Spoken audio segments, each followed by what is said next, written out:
Hi, I'm Doug Simon, DS Simon Media. I'm here at the PR News Media Relations Conference.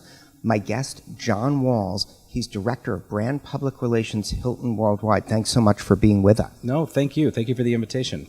Now, you just gave a great presentation on the role of influencers and how you work with them. Why don't you share some of your top-line thoughts? Well, I think that working with influencers is a natural part of what we do from an external communications perspective nowadays. I'm a little bit of a traditionalist when it comes to press relations, and I think that as the intersection between digital and social and marketing has kind of gravitated towards, it's more important than ever to consider influencers as part of that integrated marketing communications mix.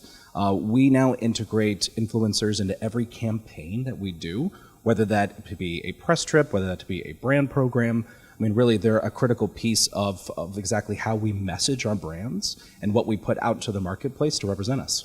And travel and luxury market were among the first, because you were doing press junkets way back, not necessarily you personally, but as an industry. How's that evolving and changing? Well, it's a little bit different. I think that, traditional media relations individuals, members of the press, I think that their needs are changing just as much as influencers are. And I think that while we've combined many of these, press trips with influencers as well as members of the media, they have different needs and different wants.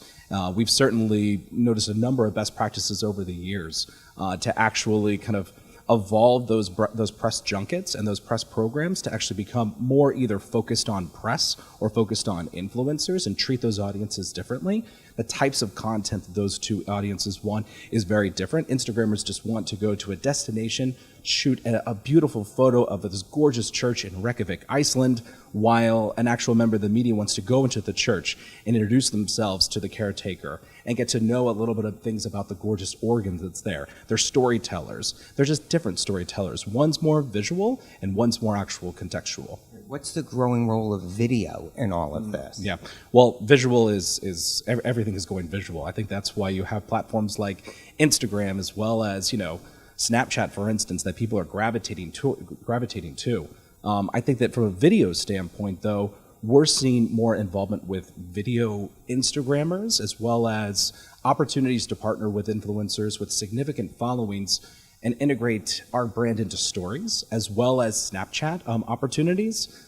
So I think that's, from a digital perspective, that's definitely happening more, and especially when press actually attend many of our press visits or press junkets, they're going to be using their own social channels to talk about the amazing destinations that are in, to kind of build their own profile and to build a lot of trust between their own readers as well. So it's both press and influencers that are using video a tremendously amount. Obviously, authenticity is key. Just want to touch some pitfalls. Disclosure. We know you guys are obviously disclosure hawks, have proper contracts, but what are some of the rules people need to be aware of? Because not everyone's doing that and could be putting their organizations at risk. Well, I think authenticity boils down to two things. One, it's about the type of content that exists. If you go to a regular Instagrammer for, let's say, fashion advice, or you're going to a regular Instagrammer that you trust for recommendations on an amazing destination, you know their specific eye. You know what to expect from a visual perspective. They have a certain tone that you're kind of gravitating towards. It's very obvious very quickly if there's forced content in that type of channel. So one, from a visual perspective, you know if that's sponsored content or not.